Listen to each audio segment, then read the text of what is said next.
Thank you. Welcome, everybody. My name is Natalia Garcia. I am one of your Manatee Choice registered dietitian. Some of you know me. Some of you, maybe this is the first time that you see me. I love food, and I have a personal story and journey with food, and that is why I decided to become a dietitian.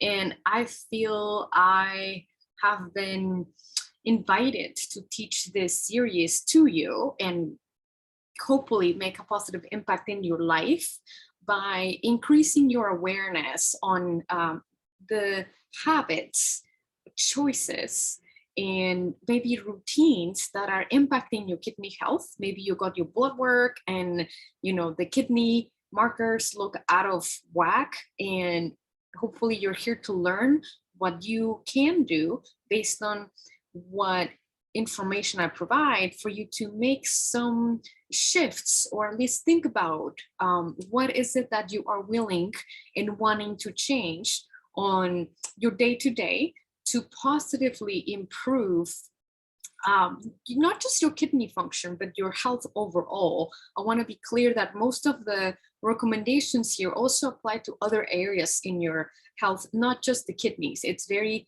kidney focused. However, I can almost guarantee that if you apply some of the things that I mentioned and that I've been mentioning over the series 1 and 2 and today, that you will see a positive shift in your health, in addition to hopefully seeing your kidney markers improve.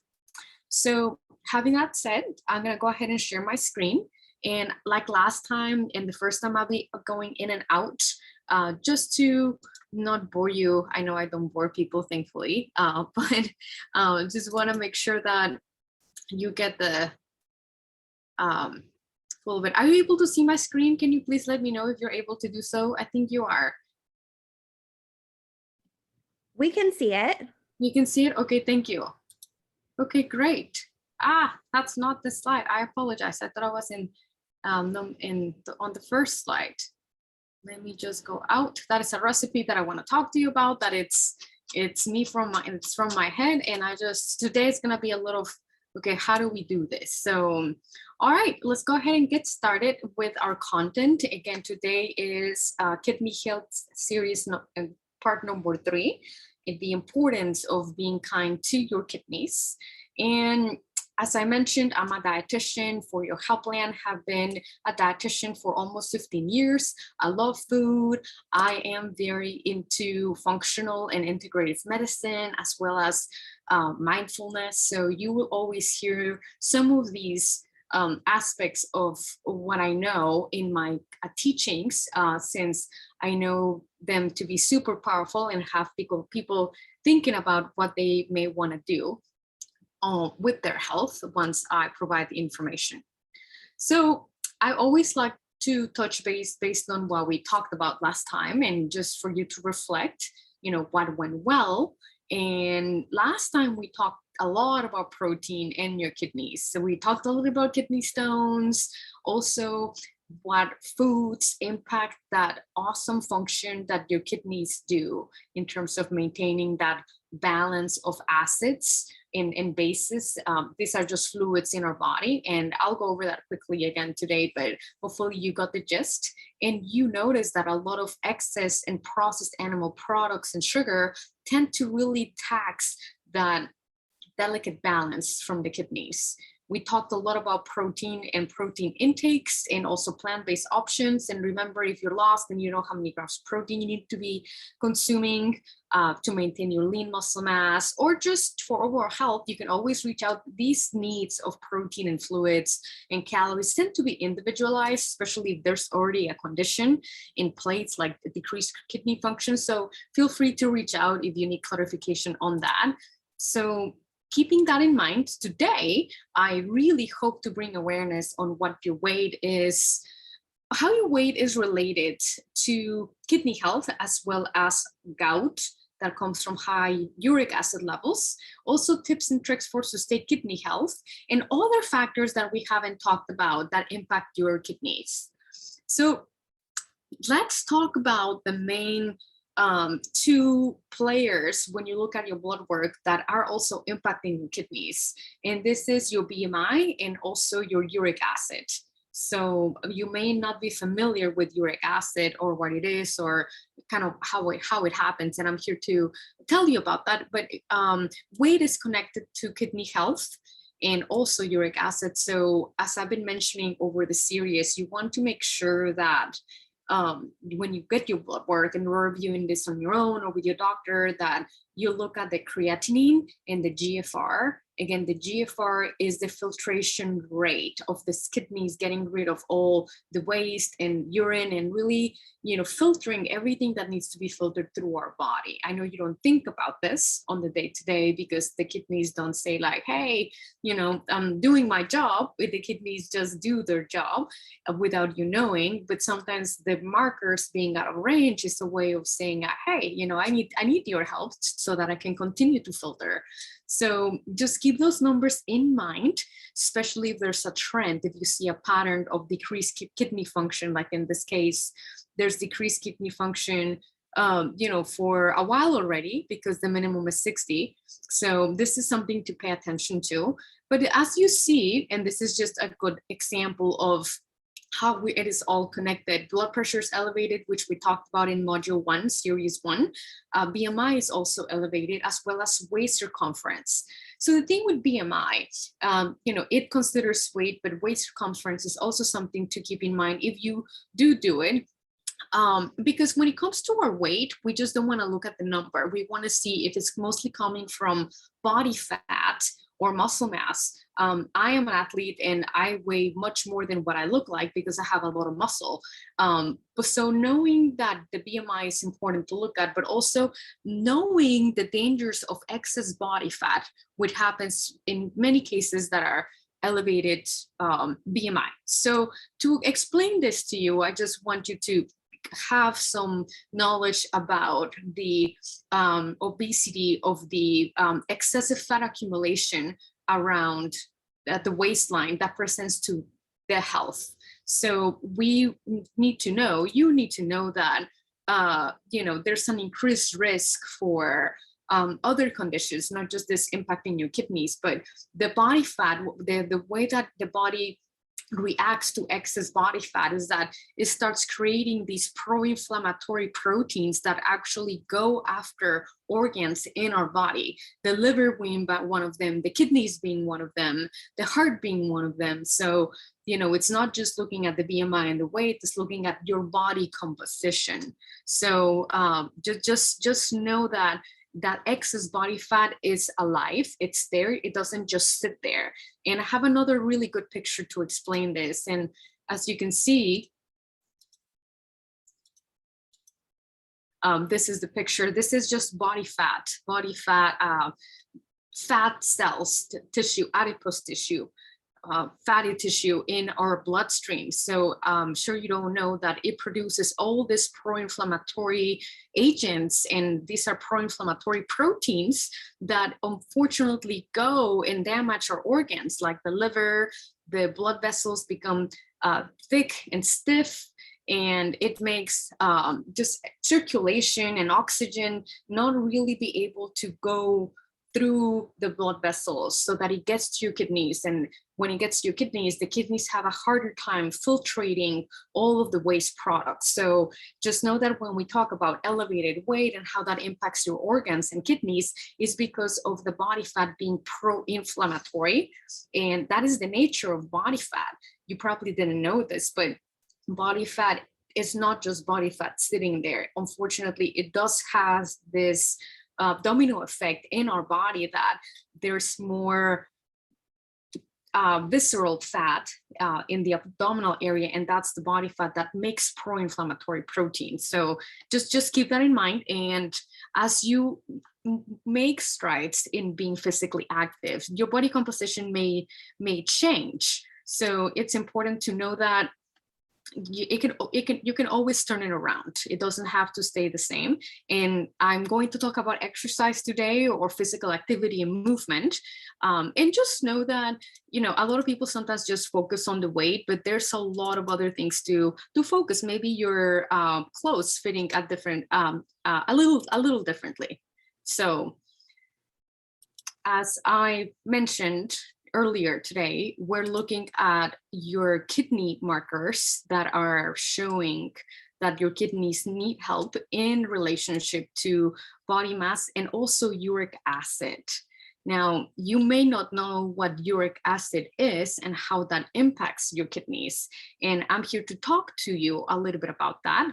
So high uric acid levels, what does this have to do with, you know, your kidneys and gout? I'm sure you've heard of this condition called gout. And this happens when there's too much uric acid. In case you didn't know, we have uric acid naturally in our blood. Now, when it's high, it's what impacts the high levels of this uric acid impacts the delicate balance of our kidneys that I explained and went over last week, where we just, our body is good at in the middle point, not too acidic. And this is why the uric acid tends to kind of throw the kidneys off. So when the kidneys don't work as well, as they should, to filter everything that our body needs to get rid of, the uric acid just builds up in your blood. And too much uric acid can actually become the cause of gout. Gout is a condition that is super painful. A lot of people can't walk for a while because their lower extremities really hurt and they get inflamed. So most people with early stage kidney disease don't know that they have high levels of uric acid. Sometimes it will show in your blood work, but sometimes it won't. So if you get a gout attack, which happens, this can be a warning sign of, you know, the kidneys having a hard time, you know, filtering and maintaining that delicate balance. So keep that in mind as you review your blood work, and as if you see any trends of that uric acid coming higher and higher, as well as maybe your kidney function decreasing. So, you know, when you get your blood work, it's important to not just look at, you know, these numbers, but also look at a context, look at this uric acid, and also look at these markers, because it can show trends. And again, that uric acid has a lot to do with our choices. Last week, I talked plenty about what makes the kidneys become sick. And it's about this balance of acidic and alkaline foods. So the acidic foods are going to be the very fatty, you know, meat-based meals, and also a lot of added sugar, alcohol, and processed foods, whereas we would want our kidneys to be a little happier with more alkaline foods. So last week we talked a little about plant-based protein, and today I have some awesome recipes that I've made myself, that I've invented from my head, and that I've given to a lot of people, and that people actually like. So I'm excited to share that with you. But if you just keep in mind, maybe you do eat meat, right, or animal products 3 times a day. Even if you were to change that to consuming the animal protein to maybe only once or twice a day versus 3, that would be a big shift for the kidneys. So just keep it in mind, you don't have to do a full 180 when it comes to improving your eating habits as it pertains to your kidney health. It can just be a small step that you do to help you improve those markers. So let's talk about what can I eat and do to keep my kidneys healthy.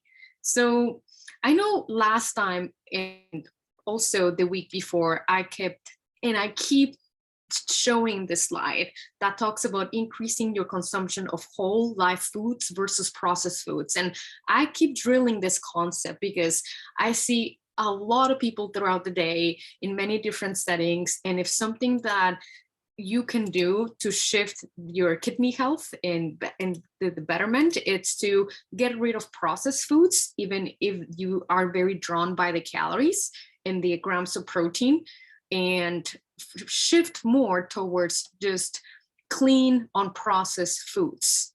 you have no idea that the body doesn't care about the number of the calories. You may be trained to think that that's all that matters. And I understand that. I used to have my own struggles with foods where I was super calorie obsessed and, grams of protein obsessed, no carbs, no sugar. But it's not about that. It's about, can my body really, if you consume 160 calories and those 160 calories are completely incompatible with your body, what do you think is going to happen? Do you think your body can actually, and all your organs, benefit from those 160 calories or not? An example that I use a lot to explain this concept is, okay, if those 150 calories or 160 calories are a present and it's Christmas, right? And you're super excited to open that present. And I give this to you that has also 30 grams of protein per se. And you're super excited to use that food to build muscle or just to maintain your health. Think it's Christmas and I give you this present, and this present is wrapped in 20 boxes and 200 sheets of wrapping paper. Now, how easy is it going to be for you, for your body to pretty much open up those wrappers and actually extract and burn those calories, and then also use the protein to make skin, to make eye cells, to make kidney cells? It's not going to happen because all these additives that are the wrappers are super toxic and incompatible with your body's ability to digest and absorb the protein and burn those calories. So I hope that is a really easy way for you to understand that it's not about the numbers. It's about what are the 150 calories made out of. And if it's made out of processed ingredients, it doesn't do any good. It really does more harm than good. So I welcome you to think about this and chew on this concept and challenge the beliefs that you live your life by in terms of food and why you purchase things, and really look at your ingredients. And if you cannot pronounce it, and if you see sugar in the third or fifth, it's probably not the best. So, but it's your life. As I mentioned, it's your kidneys and it's how you want to live life. But hopefully you can take a closer look at food and not just look at the calories or the grams of protein. All right, so let's go ahead and continue with more of those foods that you can remove, and also habits. I gotta tell you a little bit, it is the foods, but it's also habits. So we're gonna talk about some of that today. So again, returning to the slides and making sure that you can see them, which I know you can. So let's talk about, showing some love to your kidneys to manage kidney disease. So important is to remove pro-inflammatory foods, which I've been talking about, beverages and toxins. So in our first class, we talked about replacing artificial sweeteners, right? Because they're very toxic and very hard to filter. Now, alcohol is something that we also talked about a good amount. And I just want to get out of my screen in a second to just kind of explain what alcohol does to your kidneys. But processed and dead foods, we've been talking about. Something that I haven't mentioned is corn and soybean oil. These are very pro-inflammatory. So it's hard for the kidneys to also process these. So read your labels, it's important. And also look at colors. These tend to be toxins, and these are usually in different foods. So you gotta really look at it. I went to the grocery store the other day and I got myself some salmon, smoked salmon, because I've been having very late nights. And I said, okay, I want something that's quick and easy. And I went and bought a packet of salmon, me, the dietitian, which I think I'm pretty good at making my choices. And I grabbed a packet of salmon without reading the label because I thought it was just salmon. And guess what it had? It had a blue color and it had yellow. And when I get home and I look at it, I'm like, oh my goodness. Now, did I throw it away? No, but that tells me, you gotta read your labels. So listen, it can happen to everybody. It happened to me. I invite you to really look at your labels, because that's gonna be key in you realizing if this is a food that is compatible with kidney health. So please, I invite you to do that, so that when you get home, you don't get disappointed about what you purchased. So especially if it's something that we talk about here and you are, hoping it tastes good and that it is good. So again, reading your ingredients, it's super, super, super helpful. All right, so as we keep moving in our talk today, let's talk about what you can do to show love to your kidneys to decrease the inflammation. And this is where food can act as medicine. And I think is a very awesome way to look at food. It's eating in an anti-inflammatory way versus also eating single anti-inflammatory foods. I can't stress this enough. Really what happens, sometimes I'll see folks, okay, say, Natalia, I heard you say that goji berries are super good for the chi, the energy of the kidneys. And I've been eating goji berries. I'm like, oh yeah, that's great. Well, what else do you eat? Well, I still eat, my bacon egg muffin for breakfast, maybe twice a week. And I have a soda, once a week. And I have, maybe 3 drinks every night. I'm like, all right. So yes, you did add an awesome food. However, there's a lot of foods and habits that are really promoting inflammation to the kidneys. So it's not about just adding a food or two, the ones that I'm going to tell you. It's about shifting and adapting a way of eating so that your whole body, not just the kidneys, is going to benefit from. So, there's a lot of research on plant-based, which I mentioned, Mediterranean, and also a whole and clean eating. And I can teach you how to do that. It's super simple. And I'll just share this with you. This is just a simple way to just show you how the proportions of your plate, can be. Some people have sensitivities, and I'm going to talk about that today, but that would be the main goal, to kind of plan your meal around. And it doesn't have to be a plate. I need you to know that. So over here, this is an awesome list to have handy. I have crossed out a lot of the rich proteins and also processed proteins that we wouldn't want to be having a whole lot. But as you can see, your meals are supposed, and hopefully you invite more color and fiber, in any shape or form that you want. These can be raw or can be cooked.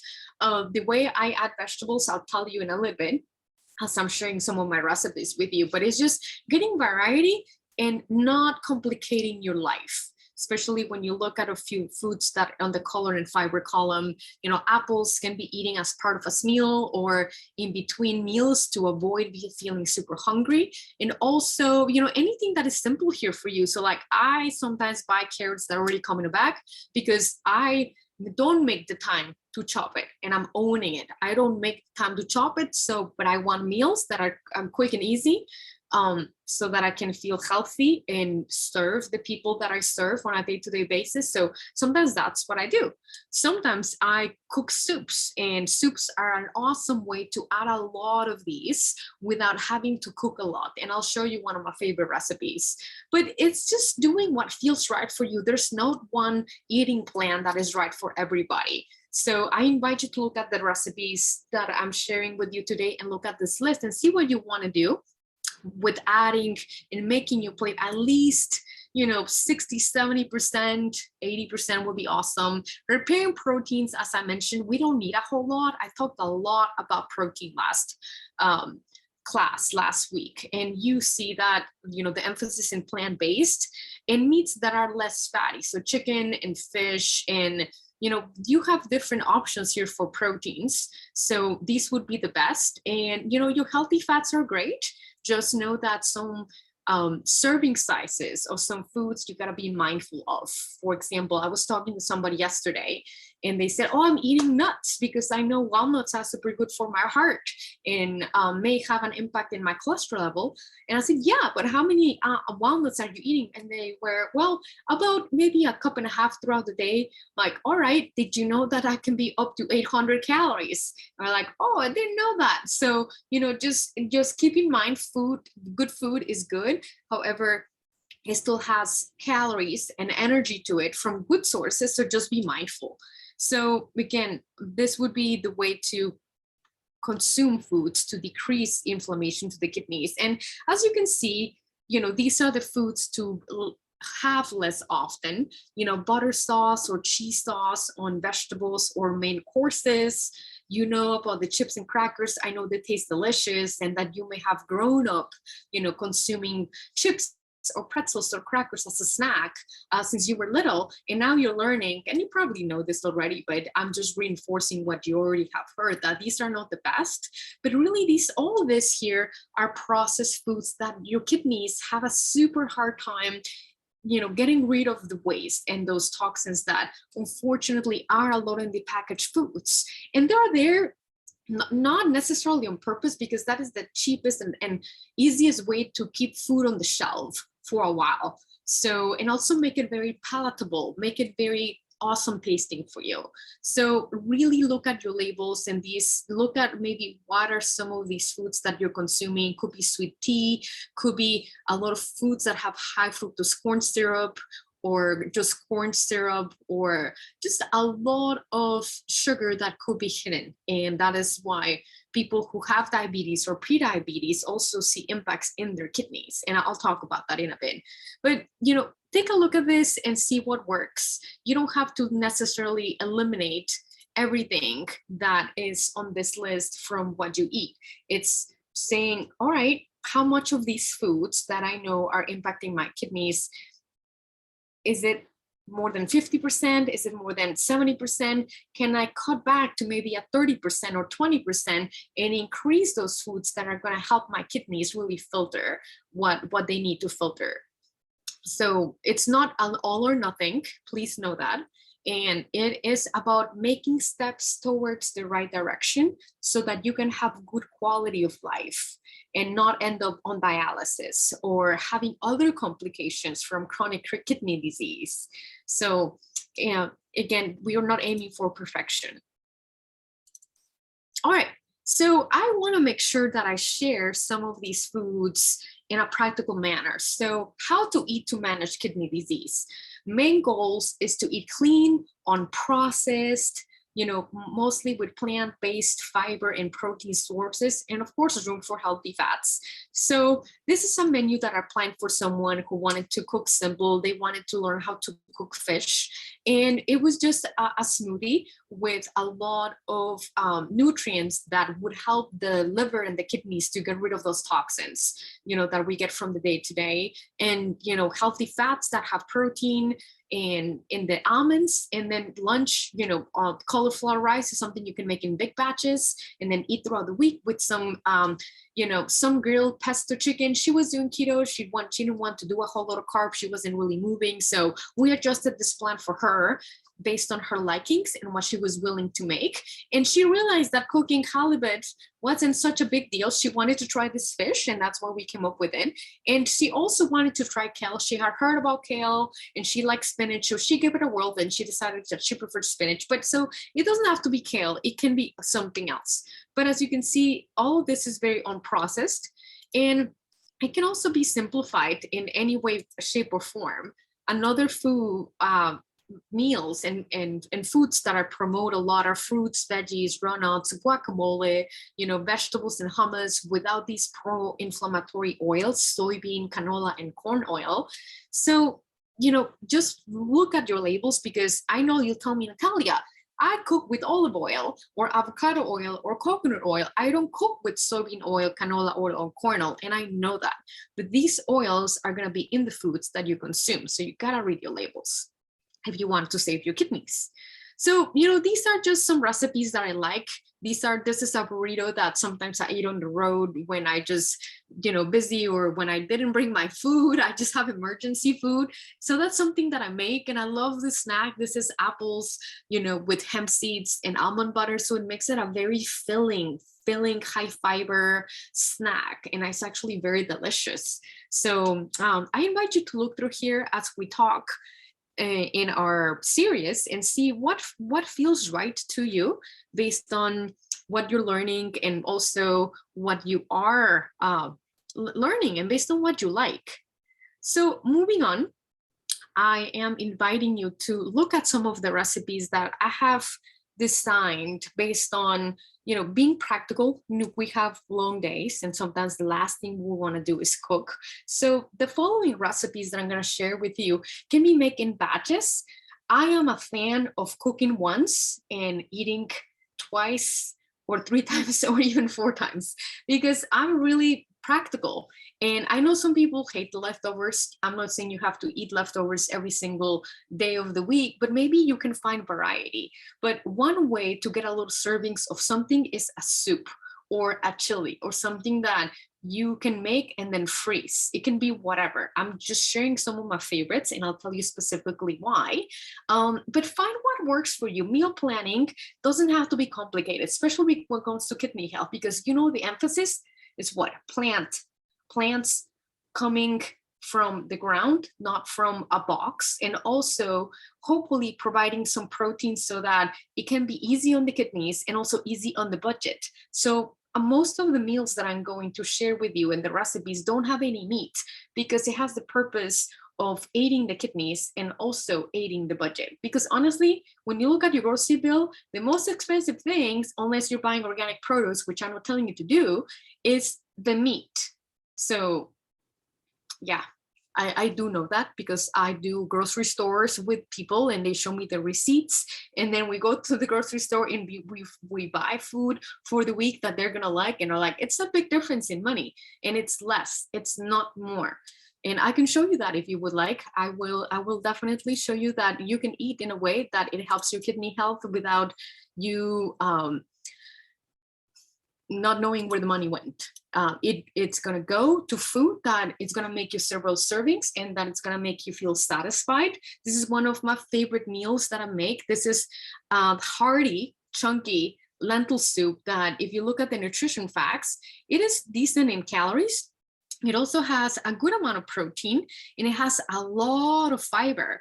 And a lot of people, when they look at the carbs, like, Natalia, look at all those carbs. And I'm like, all right, what is it about carbs that you're so afraid of, or that they turn into sugar? Well, I'm here to tell you that this doesn't happen with lentils, right? So most of the carbs are coming from the lentils that last week I mentioned are really, really, really beneficial for your kidneys, because they have plant-based, they have folate, they have iron, they have a lot of minerals that your body needs. So if you look at the ingredients, it's mostly veggies, healthy fats. You could also use olive oil or avocado oil if you wanted, garlic for flavor, vegetable, just stock or broth, whatever you would like. Bay leaves are great with lentils, and also parsley if you like. You don't have to have it. Sea salt if you like, just to taste, and most times the broth is salty enough. Black pepper, and then a can of coconut milk. This makes this very thick and very creamy and very satisfying, and that's where the fat here is coming from. So this is very filling. I usually have this on 2 cups of spinach, just to get my greens or whatever vegetable that I have. This recipe also have carrots, but I have broccoli. I put it on broccoli. I just try to use what I have without making it too fancy. And this is not fancy. It makes you 10 servings. So if you want to try it, give it a try. Just make sure that you have plenty of room in the freezer, or that you just maybe cook half of it. All right, so one of my favorite ones is also a marinated white bean salad in a jar. Why? Because calories are decent. You can probably add, a small avocado for healthier fats and fiber. Protein here is 10 grams. So if you wanted to boost protein, you could add 1/4 of a cup of pumpkin seeds, and that would be 10 grams of protein, so a total of 20.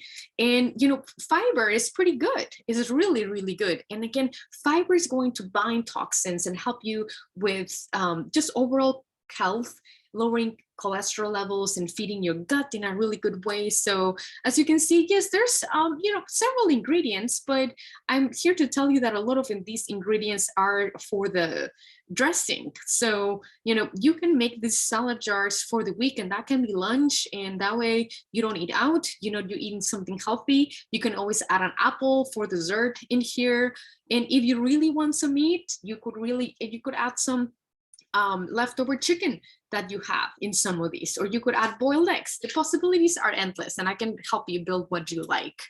But again, this is one of my favorite recipes.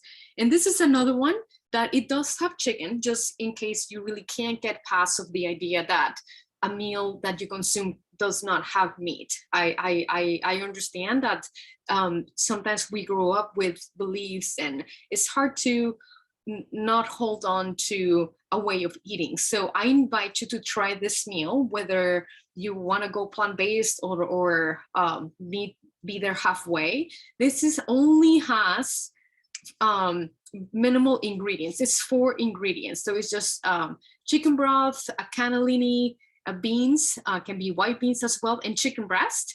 And you just make this into a soup, and it's pretty good. You could always add onion, you could always add garlic, but if you're not very into cooking or you're new to cooking, this is not very laborious, and it is a great source of fiber and also plant-based protein. So my next one that is very popular with a lot of people that I work with that they like, this is a Mediterranean chicken skillet. So as you can see, it has chickpeas, the plant-based protein. It does have chicken, but as you can see, we are making sure that there's plenty of other foods and not just the chicken. And these are the chickpeas. This can be tomatoes. These can be many other vegetables. The possibilities are endless. You don't have to stick to what's in here. So just giving you some ideas for you to play with, and noticing that the center of the meal is not the protein. There's many other vegetables that you can add. Now, these are 2 of my favorites. I make the Mediterranean lentil pasta a lot. Last time I showed you that the lentil pasta or chickpea pasta had way more protein and fiber than your regular whole wheat pasta. So that's more bang for your buck, nutritionally speaking.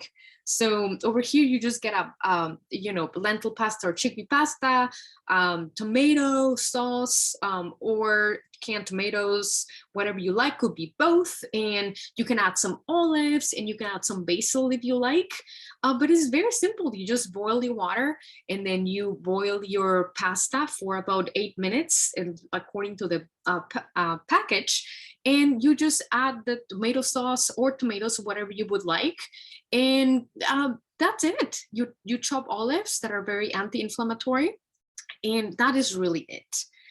So try it. It's tasty. It can make you several servings for lunch or dinner. And I always like to include a dessert because I know we love sweets, and I know that when I talk to folks who come see me because of their high blood sugar levels or their A1C being in the pre-diabetic range, or because they just want to lose weight, or because they want to lose, some of the unhealthy markers on the blood work, like the cholesterol, right? They really want to work at not being on medication and helping the cholesterol. And sugar tends to be one of the main things that we consume. I mean, it's sometimes part of a lot of foods that we eat. So that's why you got to look at your labels and read your ingredients. But also, sometimes it's good to have a healthy treat in case you are really wanting something sweet. So I am sharing one of the recipes that I just absolutely love. And this is something that I make regularly. And these are banana, date, and oat cookies. Ingredients are the simplest. It's just dates, bananas, oats, coconut oil, and sunflower seeds. You can add vanilla extract if you like. Sometimes I don't add it and it still comes amazing.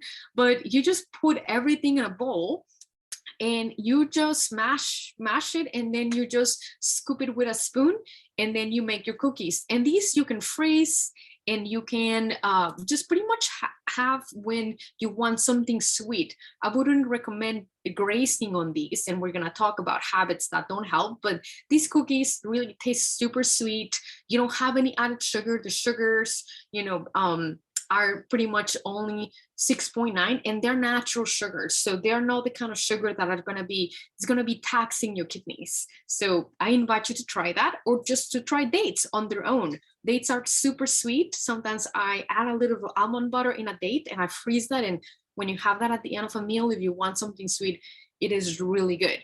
Of course, you know, it's a fruit, it's a dried fruit, it doesn't have any added sugar. And I know sometimes when I tell people, well, have fruit instead of chocolate, I'm like, okay, right, that's not the same. I know it's not the same, but do you really want to get into the habit of eating chocolate every night? You know, that can lead to eating ice cream every night, and sometimes it gets out of control. So I always like to provide a sensible sweet, and this is one of my favorites. I have many more.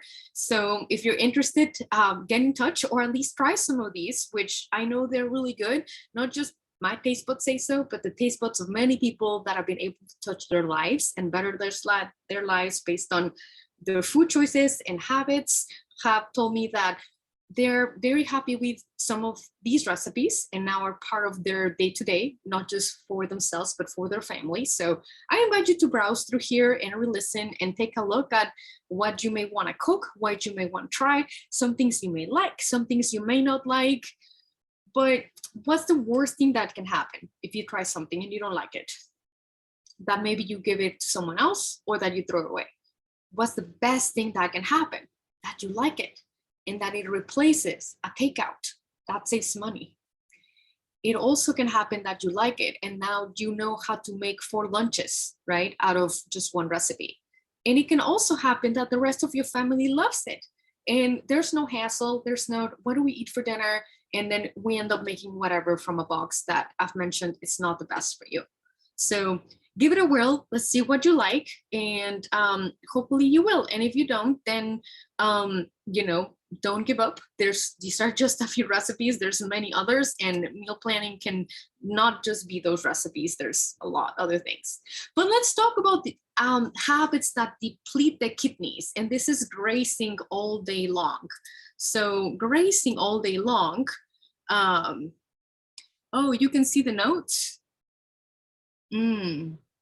Okay, give me 1 second.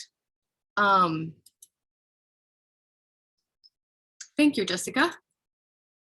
Let me do that again. Okay, let's try it again. All right, how about now? I think you should be able to just see my screen. Awesome, great, thank you. Thank you for letting me know. All right, so let's talk about some habits that unfortunately deplete your kidney health. And this is grazing all day long.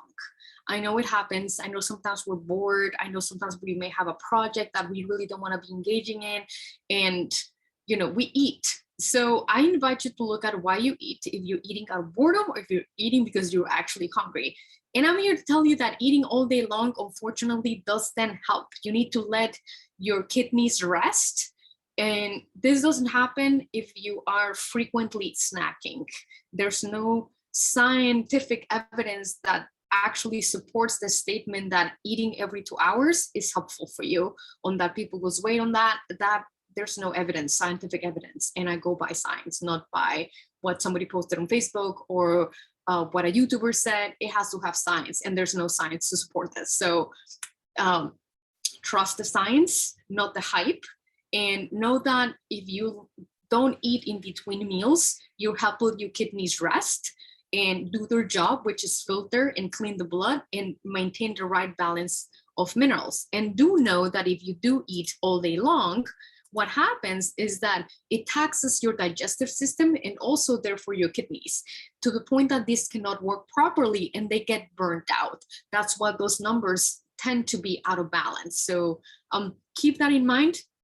I also want to talk about a few kidney boosting practices and aids, and these being sweating is big. I know in Florida, I know some people hate to sweat. I know some people love to sweat. I'm here to tell you that if you get a good sweat, you're helping your body and your kidneys not have to detoxify as many toxins because you're sweating them out. So maybe just food for thought. Doesn't need to be that you get a hearty sweat, but it's healthy. It's very healthy that we sweat. So keep that in mind. And drinking of water, I know we talked about that in part 1, but this is just a recap. And again, clean water enhancers. If you don't know any, email me for options. There's many things that taste good that are not going to impact your kidney health and your weight. So also remember that we talked about high weight and body fat and high blood sugars, people who have diabetes or pre-diabetes. really, I want to invite you to engage in 30 minutes of physical activity and not to be too focused on the number of steps, because you could be walking around, but if you're not mobilizing glucose, right, to make sure that then we're mobilizing fat, and so that really we are doing the activity that's going to help the body. The steps do count, but they may not make a big difference in your kidney health. So movement is huge, especially if you already have diabetes, high blood sugar levels, or pre-diabetes, and just for general health. So remember, if you sweat, it is detoxifying, and so this is less work for your kidneys. And non-alcoholic unwinding habits. I know sometimes most people that I work with, they mention, I get home and I want to unwind and I drink a glass of two, or I have a beer or two. And sometimes what happens is that it becomes a regular consumption. And unfortunately, I'm just here to share with you that every time you have a drink, to your liver and your kidneys, it's as if you were to take a bat and you're playing baseball and you just bat your kidneys and you bat your liver. So do you really want to be bruising your liver and your kidneys every time you have a drink just because it's unwinding? Or is this something that you want to look at and try to make a shift? I'm not saying, be dry, cut it all out. However, do notice how many drinks you have and see if there's any room for improvement in that area, because I know for many people that is the one area that a lot of us struggle with, and it's an important area to look at if you're willing to. If you're not willing to look at that area, then look at everything else that we've talked about today. But hopefully I have planted a seed in you as in terms of alcohol and what it does to your kidneys, and it's not pretty. So let's go ahead and continue as we are finishing the series. I wanted to just mention a good habit, and it's fasting, intermittent fasting or fasting. I can tell you more about that. But when you fast, a lot of good things happen. So this means maybe if you stop eating dinner at 7 o'clock, letting at least 12 hours, maybe 14 hours pass before the next meal. So what happens when you fast and why is it helpful to the kidneys is because kidneys excrete more sodium and water, and this will lower blood pressure. And we talked about how these were related. In addition to helping the kidneys, it helps your body in many other ways. It helps your digestive system to rest. It helps your cholesterol levels to be removed. It helps to maintain actually lean muscle mass because it stimulates the human growth hormone. So a lot of things happen because there's more resources for all these organs. If you have diabetes or high blood sugar, this fasting gives the body the chance to use the glucose that's in the bloodstream and then go and break down the glucose storage, which is called glycogen. And then once you have used that, then you can mobilize some of the body fat that is stored and be used for energy. So if you have more questions about this, feel free to reach out. I can explain how to do it safely and in a way that it works for you. And just, there's lots of research about, intermittent fasting and when it happens with your inner clock, your circadian clock. And, it impacts lifestyle, sleep, and food choices, as well as your beneficial gut bacteria. And know that it can really help with a lot of different things, inflammation, with insulin, with lipids, hormones, all to prevent chronic conditions such as type 2 diabetes, cancer, and cardiovascular disease. So it's a great thing to practice. If you're confused about how to start or how to do it or when to do it or what will work, I'm here for you if you have any questions. And I wanted to remind you to strengthen the chi of your kidneys, with all that we've been talking about. Remember, the chi is the energy that it's in all your organs. And the first class, I gave you some exercises to wake up your kidneys and give them more blood flow. So just remember to do that, in between maybe 2-3 hours of work when you're sitting. That really is taxing to the kidneys. So maybe go back and look at the replay so that you can see how you can bring blood flow into those kidneys and strengthen their chi, which is the actual energy. So I invite you to collect all this information, and as you kind of absorb all this knowledge and practical tools that I'm giving you to improve your kidneys, ask yourself, what do you think would make the main difference in my health? That what would it be? The one thing that I would modify. And if you want to work together to improve your kidney health, your weight, your cholesterol levels, whatever it may be that I talked about today, it's just ask your how willing are you to change what I eat from a 1 to 5, 1 not willing, 5 super willing. You don't have to keep a food journal, but it's helpful. Modify your lifestyle, maybe sleeping habits, exercise, be a little more relaxed instead of grabbing for the alcohol, maybe practicing another habit. It doesn't have to be meditation, just letting you know. It can be just a walk in nature, it can be petting your dog, it can be whatever it be. So, just ask some of these questions to yourself, and just know that as a dietitian on your health plan, I can help you with a lot of things. Been doing this for many, many years. There's other dietitians if you don't feel that I'm the right fit based on how I'm explaining things. But do know that we are trained to help people to have a positive impact in their lives. There wouldn't be dietitians if we didn't do this. So we just all have different approaches. But if you decide to work with me, I'm not the food police. I'm not going to take the joy out of what you eat. I will just bring awareness. And that awareness will be, well, what are you willing to do? And what do you feel like is most important to you when it comes to your health?